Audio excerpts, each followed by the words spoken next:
I'd like to introduce the next speaker, which is Mr. Barry DeGrazio.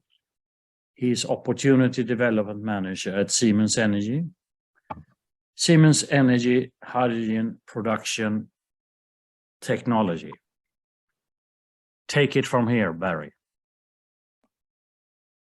Well, thank you very much. It's an honor to be here as part of the greater Swedish community supporting these very important topics. And I'd just like to get my presentation started here. So I'm not here to be a salesperson, actually. Sometimes I think some of these presentations can get a little sales pitchy, so I'll try to avoid that. But I think really what I'm here for today is to give information. And I want to give information because just like you, I'm a believer. I'm a believer in the need for decarbonization, the need for technological solutions. So just like my other Siemens counterparts, which you just saw in the greater community within our Siemens business, we have a strong focus on what we can do to help provide a solution for carbon emissions and to use our technologies to leverage them at scale. And I think scale is a very important word here with this community, because the challenge of how do we scale? I think in the last presentation you heard, how do you get enough? How do you get enough hydrogen to our gas turbines to re-electrify and use them in that way? But scale for sure is the challenge that I share in this endeavor. So I'm going to go through the first couple slides fairly quickly. The first slide here is walking you through where we've been, where we are, where we're going with decarbonization.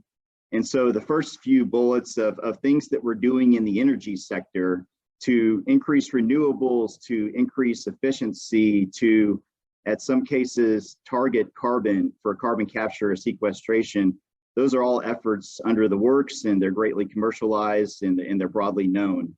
And so really the focus with us is what can we do in Area 5 to achieve that deeper decarbonization, which is not only limited to the energy sector, but it's extending to other sectors beyond through something we call sector coupling.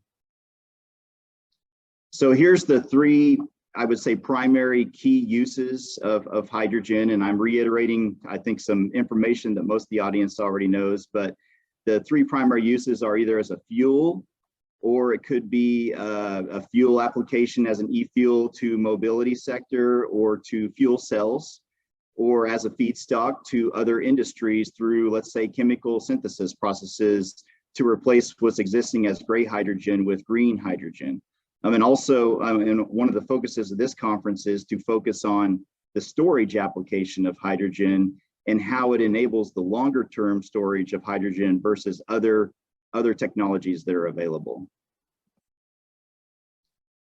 So here's what sector coupling looks like. This is kind of a busy slide, but I think the key message on the left side is that we have an opportunity to expand beyond the energy sector.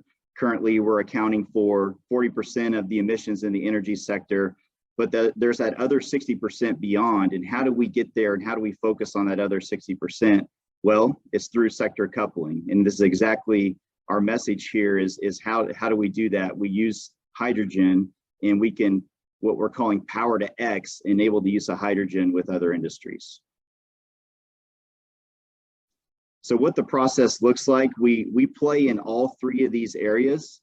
My focus is more on the conversion aspect in this presentation, the storage aspects in this presentation, so that we can effectively couple up with other industries, with mobility, and as you saw in the last presentation, to re-electrify through energy.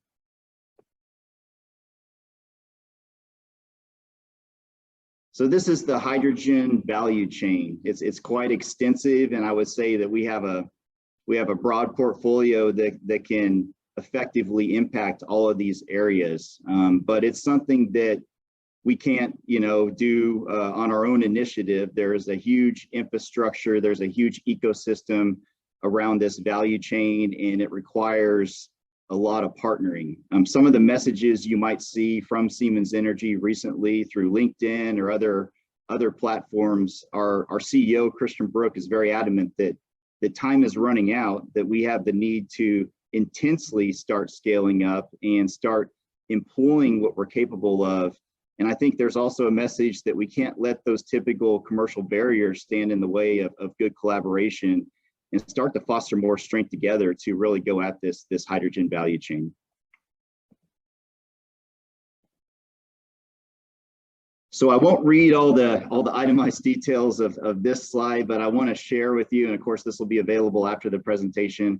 I want to share with you what our product portfolio looks like. So this encompasses the products and the solutions, but even beyond the products and solutions that you see in this slide, we offer complete service packages. We also will work with developers and other customer parties on early stage development of project opportunities through what we're calling our energy system design group.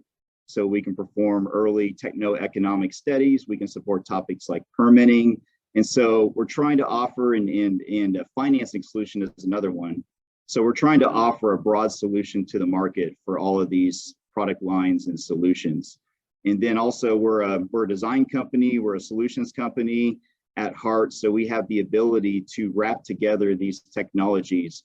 For example, the compression scope with the electrolyzers. So as you're producing hydrogen, we also offer and sell compression scope, and we can perform a performance wrap of those technologies together for the market and the other plant balance of plant systems that exist around the hydrogen production plant. But our specific product line, and the one I'm excited to share with you about today, is the Silyzer 300, or the S300 for short.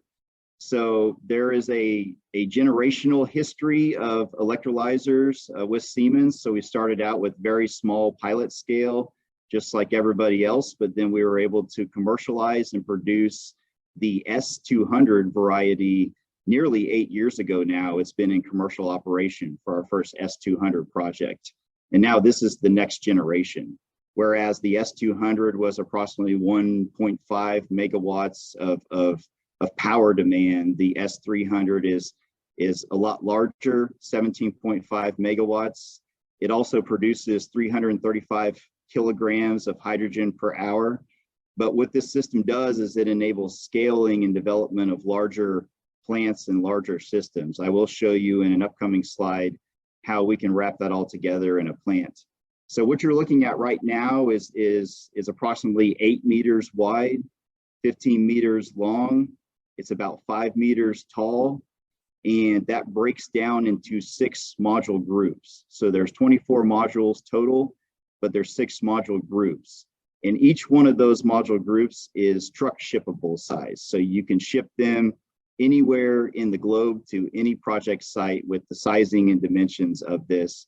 And then when they go to the field, they bolt together as a modular array, and they're basically set on foundation. And we plan things like flanged piping and other connections so that it decreases the amount of constructability in the field.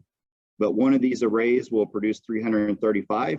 If there's a need for more hydrogen, then we simply start adding arrays to the plant design.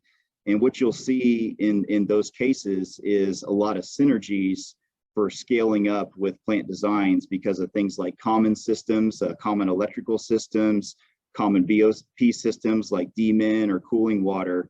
So as you start to scale up with these electrolyzer arrays, it enables us to decrease the levelized cost of hydrogen with larger plant solutions. And I think just being quite transparent and quite open, we don't really probably play with our pricing. We aren't going after the very small electrolyzer jobs at this point. We're looking more focused as a business and an organization on larger scale applications that truly help with decarbonization. So speaking of scale, I want to give you an overview of our manufacturing operations, our manufacturing expectations. Currently, we are manufacturing in Erlangen, but as of next year, we already have a complete plan in the works to scale up to Berlin, Germany, and continue with our gigafactory, our first gigafactory for electrolyzers in Berlin. And then beyond that, there is continued scale up and continued development and manufacturing based on market demand to add a gigawatt per year. And also, we aren't just considering Germany anymore. We're looking at other regions of the world where we can perform manufacturing. One region with a very strong focus, and I think I can pretty much publicly say this at this point, is we're focused on the United States as well, in manufacturing in the United States to add more facilities. Of course, with every factory, I think our United States CEO, Rich Borberg, he always says, everybody wants a factory until you actually have one. So that's a little bit of a chicken and an egg type of scenario, because if you build a factory and no one comes, then we have a lot of assets there that we have to take care of. So we're doing this smartly, we're doing this intelligently, understanding the market demand, the needs of the customers. But I can tell you the activity out there in all regions, mainly Europe and mainly the United States, is quite overwhelming for the need for budgetary proposals, information, support for the development of hydrogen. And so this gives you an overview of one of our BOP solutions hydrogen plants. You see on the left-hand side in the open enclosure, of course, that's going to have a roof on it, but we want to be able to show you the electrolyzers in there. So this gives you an idea of how it would look like at a facility as a standalone hydrogen production island, as we're calling it, an HPI. So over on the left-hand side, there are the electrolyzers. In the middle, you see the balance of plant systems. In this case, you're looking at an air-cooled condenser, but quite often what we'll find is wet-cooled cooling towers will be more applicable, or even in many of the facilities under development, these common systems will already be in place, or there's potential for a project development to plan the common systems with other plants or other such as a power plant that already has water available. So this can be planned in the design from a design standpoint to ensure that they are integrated and reduce the overall cost of the plant. Also to think about the downstream synthesis process with a methanol reactor, for example.